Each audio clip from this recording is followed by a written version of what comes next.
leaders, dreamers, changemakers, welcome to the Vibrant Living Podcast. Here, limitations shatter and potential explodes into a kaleidoscope of possibility.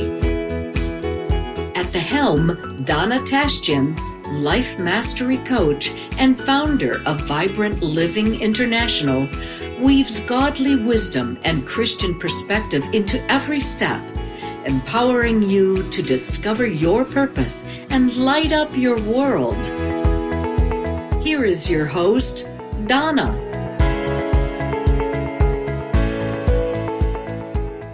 Well, hello, my friends. Welcome back to the Vibrant Living Podcast. And today is a special episode. I have a wonderful friend of mine, Rob, we're going to have a conversation and see where God takes us today. So join us and discover where we're headed and what some things of wisdom that you can take away from today's conversation. Rob, welcome. Where do you live in the world? And tell us a little bit about you. Thank you so much. It's so wonderful to be here, Donna. And I come from Altoona, Pennsylvania, kind of right in the middle of the state of PA, right near like Penn State University in PA. Very cold right around this time of the season. We're having frigid weather in Michigan as well. So yes. I bet. And what do you do for a living? So I am a leadership and communication coach. I help individuals, but also businesses, organizations, help them communicate better with themselves, communicate better with their teams and people in their lives, which in turn makes you a better leader. I think leadership rises and falls on how well you can communicate with others and with yourself, and how effective that communication is through processes and systems that you put in place into your life and your business. So I help people communicate better, and I recognize, number one, I think it's important for us to be a leader in any organization that we're in or in the role that we're in, but also to be a leader of our own lives and what it means to be a leader of your own life.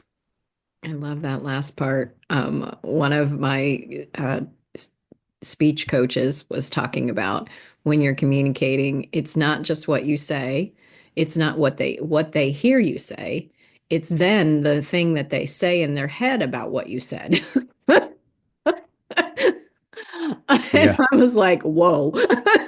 And that's an interesting concept, because you have no real control over what somebody says in their head about you. Because if you tell me I'm amazing and I hear I'm amazing, but then my conversation is, no, I'm not. Mhm. Yeah. So no, we don't, but we do our best to communicate anyway when that challenges. So, Just talking about that, that's a really good point. I was just working with one of my clients this week on that, because he does not receive compliments well.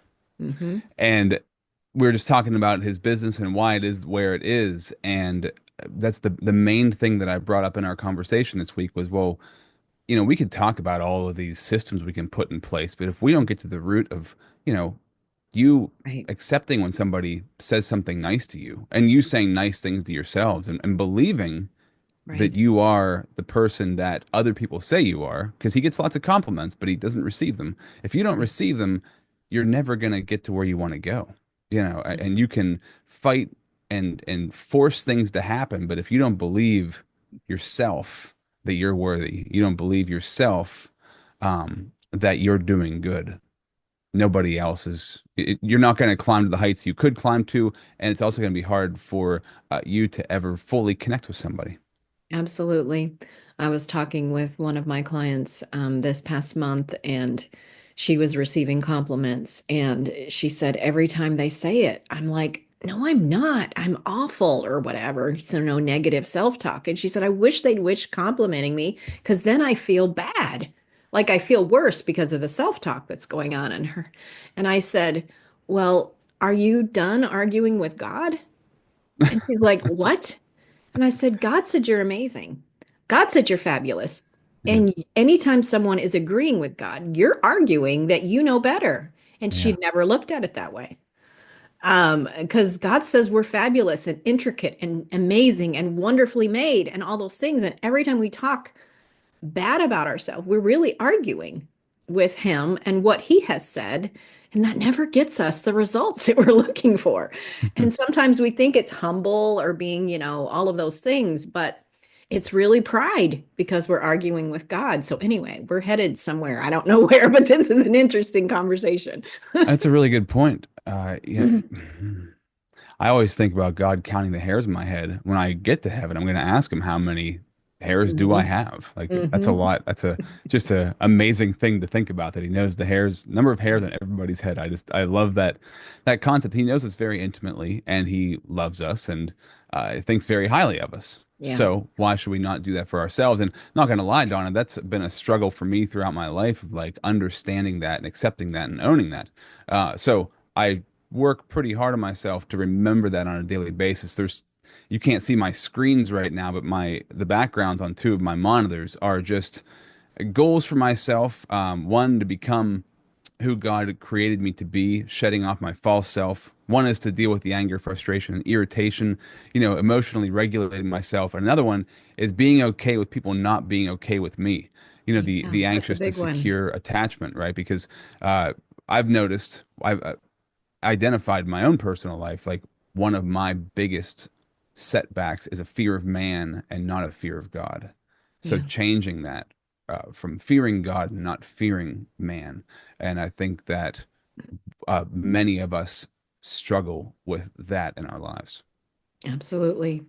That rejection, we don't want it. Yeah. And criticism of whatever that looks like.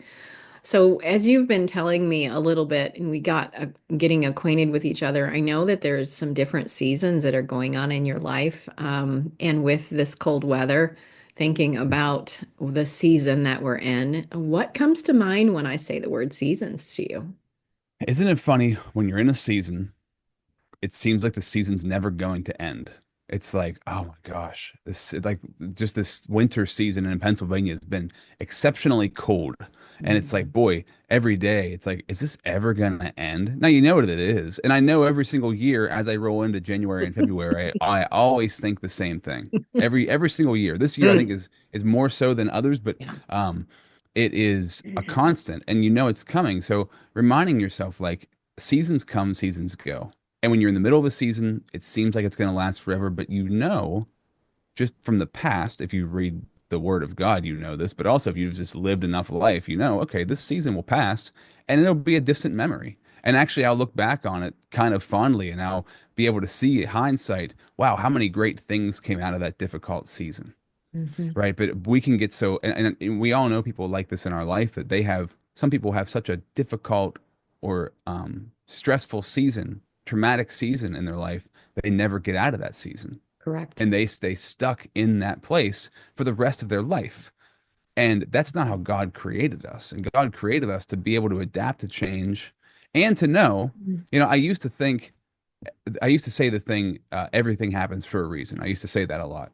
And I stopped saying that because I don't believe that's necessarily true anymore. I believe that God works everything for good. As long as you trust Him, talk to Him, listen to Him, build a relationship with Him, He will work everything that was meant for evil for good. And I think Absolutely. that's what happens now. Bad things happen, but if we persevere through them, we will see an amazing thing come from it and we'll learn so much from it. And so that's how I choose to look at seasons, but not saying it's easy when you're in the midst of one of those really difficult seasons. Yes. The feeling that when people say that, it's being led by our circumstances as opposed to being led by our spirit. Mm. And that is a big difference when I'm looking at this happened for a reason kind of thing. And there's just evil in the world. And not everything is supposed to have happened or God wanted it to happen, but He does use it. My life is a testament, probably as yours as well, that He does turn it all around for good. And what someone else, like Joseph said, what someone else meant for evil, God meant it for good. And so learning Yeah. that too, that gets us through those times where we don't understand, when it may be painful and like the cold hurts your face right now. It's like literally the cold, the air hurts my face Yeah. because it's so cold. But then I turned around and there's people too that then complain that the summer is too hot, Well, So that's what I was saying. I look forward to the winter and the summer and the winter. It's Yeah, hilarious. exactly. It's really funny. Yeah. And so I think too, like I used to think, man, I want to move to California where it's sunny all the time. But and that is nice, obviously, but it's really good to have the seasons. It's Yeah, really good to have that the difference and being able to know what that difference is because that helps us to recognize it in our spiritual life too. If it's happening in our physical life, it's easy to recognize it in our spiritual life. absolutely. That is very true. What are some other things that's on your mind today? Wow, a lot of the things that are on my mind today. Just to put a bow on, I guess, this whole season. Yeah, I just had a conversation with another woman that I'm working with earlier before this call and talking about working things for good. She had lost her dad when she was young Hmm. to suicide. And then as she got older and had kids with her ex, she lost her ex. He died.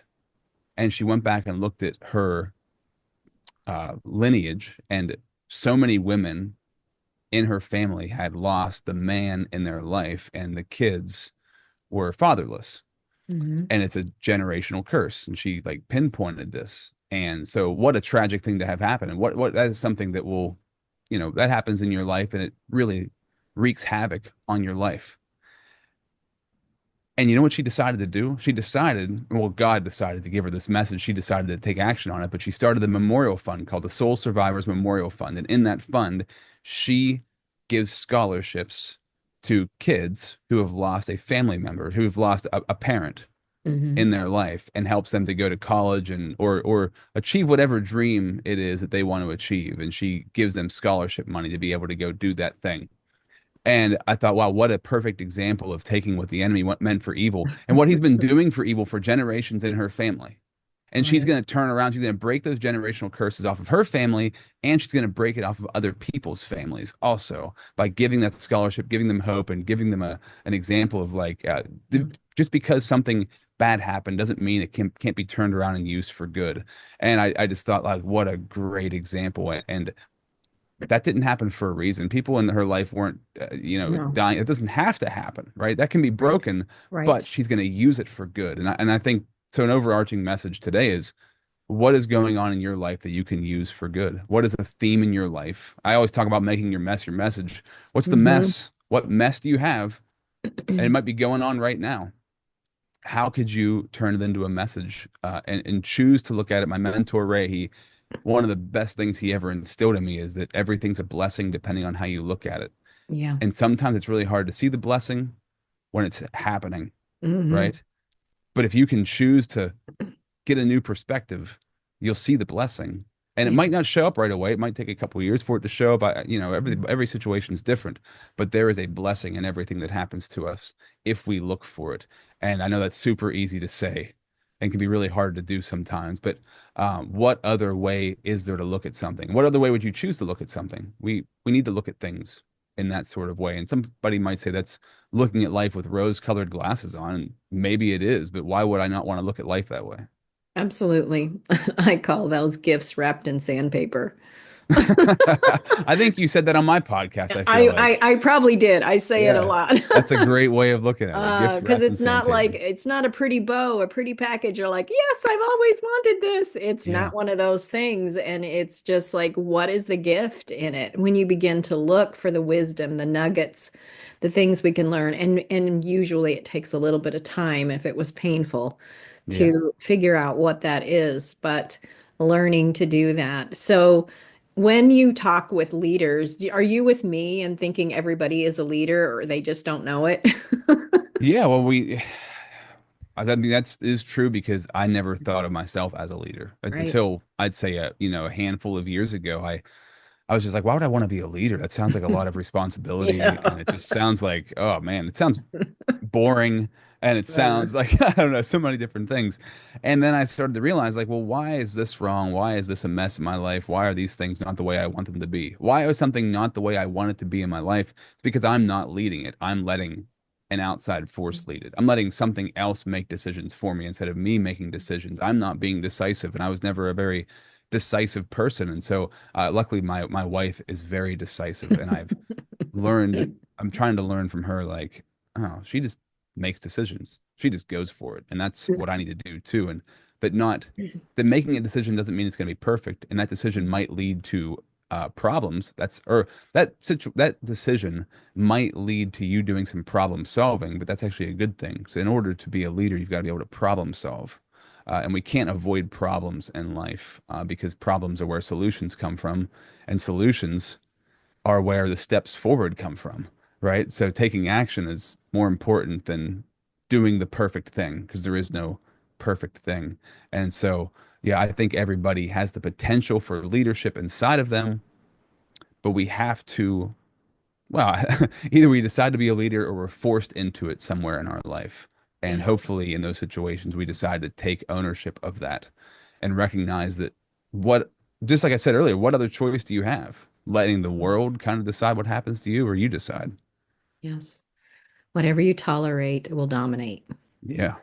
And whether we realize it or not, it's true. And whether we lead ourselves, our household, our children, or larger capacities, we all are leaders. And when we take that responsibility and not give it away and blame, then everything begins to change in our life. And we are, I call it co-partnering with God to Yeah. impact our world, whatever that is, and helping people to do that because it is so important to help people grow and aspire and to help ourselves to make those kind of choices. Making decisions, one of the things that my husband is not very decisive either, and I am. And he was taking a personality test one time, and he had came to the question. He goes, making decisions easily. Do you make decisions easily? He's saying this out loud. He goes, I don't know. I'll come back to that one.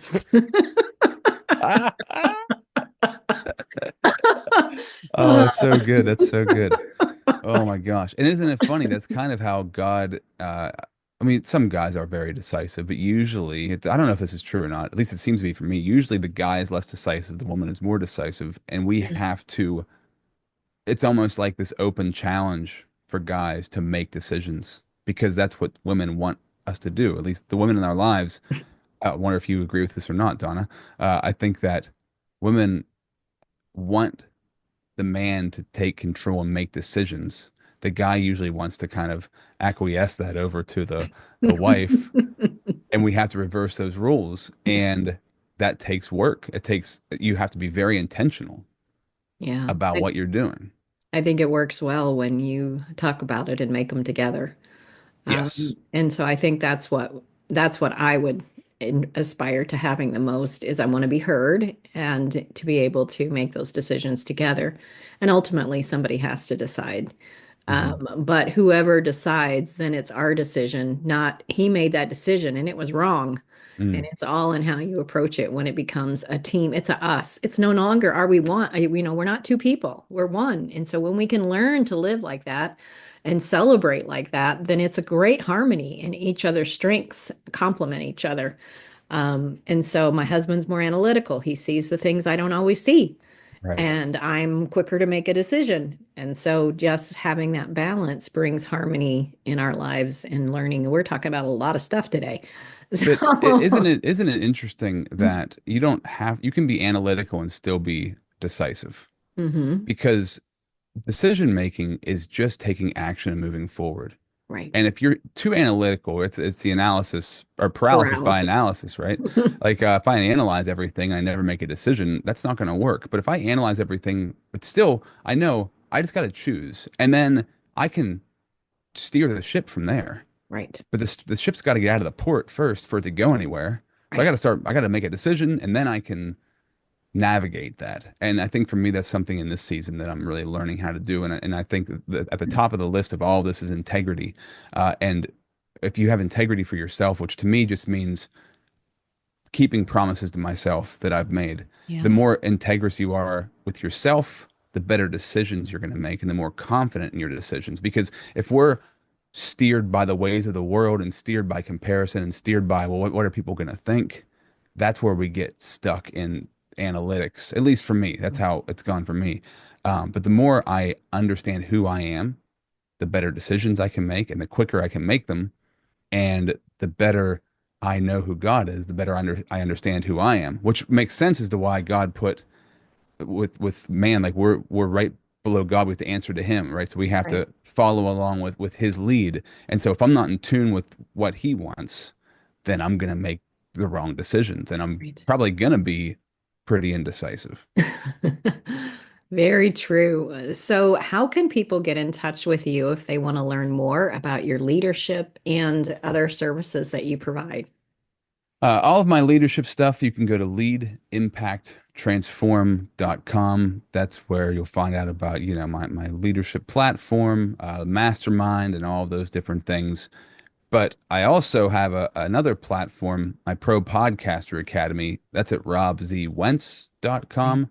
And I'd like to offer anybody, one of the biggest things in my life that has had a huge impact on me. I've been broadcasting since a young age, and you learn so much about yourself through making content and having these sorts of conversations that you and I are having. So I feel like everybody would have major growth in their life from having some sort of platform where either you make content or you interview other people and have conversations. So I love to help people do that. So if you're somebody who's wanted to do that, who wanted to start a platform, and you're not quite sure how to do it, or you started one, but you want to take it to another level where you can monetize it and you can get high level people on your podcast, like yourself, Donna. That's how you and I came in contact, Yep. just by searching and finding. I like to encourage people to do that, to start that process. And you can do that with our Pro Podcaster Academy at robzwentz.com. All right, we will have those in the show notes so that you can click on that link and check out all the resources that Rob has. His passion is to help people excel and to be the best they can be in every capacity and all of that parts of their life. So, Yeah, to Rob, find thank those breakthroughs. That's the yeah, big thing. We all need breakthrough in our life. yeah, Find breakthroughs and get unstuck. That's what I love to help people do. awesome. Well, thank you for being a guest here on the Vibrant Living podcast. I appreciate you. I bless you, and thank you again. Thank you so much. I'm always amazed at the people that God puts me in contact with. And today, our subject about being a leader in your own life, being a co-creator, designing your own life, and to walk through the seasons with expectation of good. All of those things are vibrant living, and it is an honor to have guests like Rob share his perspective on stepping into all of those things. My Life by Design, Not by Default program, helping us to create a life on purpose, is available to help us to learn how to do things God's way so that we can be the leader, we can be the captain, we can be that person in our own life and not just affect us, but affect for generations. So I'd love to talk with you. And I have free resources available on my website. You can check that out as well at iVibrantLiving.com. The link will be in the show notes as well. So until I come back with you again, blessings and have a wonderful day. Bye for now.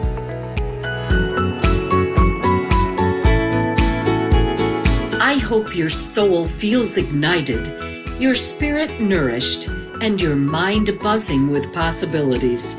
Share this with a friend who needs a dose of vibrant living. Tag us on hashtag Vibrant Living Podcast and tell us your biggest takeaway. For more support, clarity, and wisdom, visit Donna at iVibrantLiving.com. See you soon.